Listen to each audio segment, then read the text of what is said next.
John, you were found as a tiny newborn baby on July 23rd, 1978, at about 2:30 p.m. by a lady on her way to visit her father. I was found in a box by St. Paul's Hospital, by one of the side entrances by the library. And I was taken inside, and one of the residents who was working there that day was the first to kind of examine me, and I was in good health.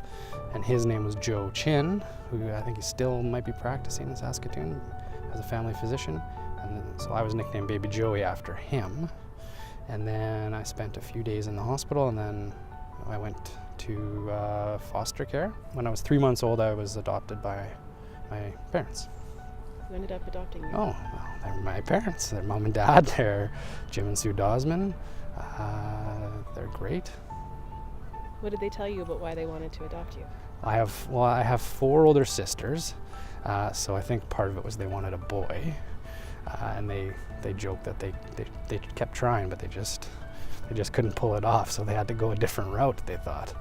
My dad's a physician, and apparently a lot of his kind of cohorts, his friends and stuff were, adopting kids at that Did they point. know they were going to get baby Joey?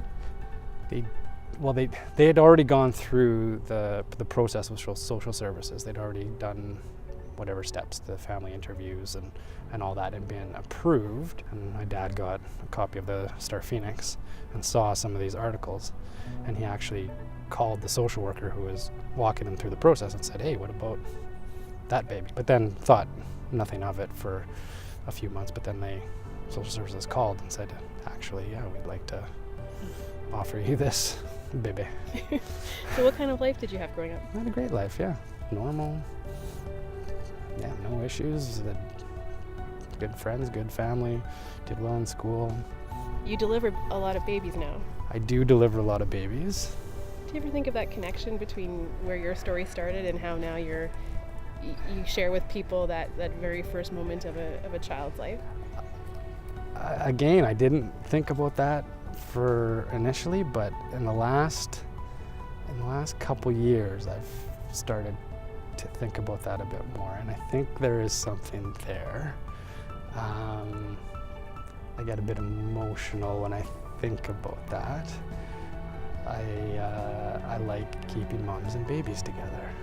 How important is it for a city like ours to have something like an angel cradle? To have a safe place where the mom feels like she can't keep a baby. How important is it to have a safe place where you can leave them? Yeah, it's a great piece of the puzzle, and it's a great thing to have as an option.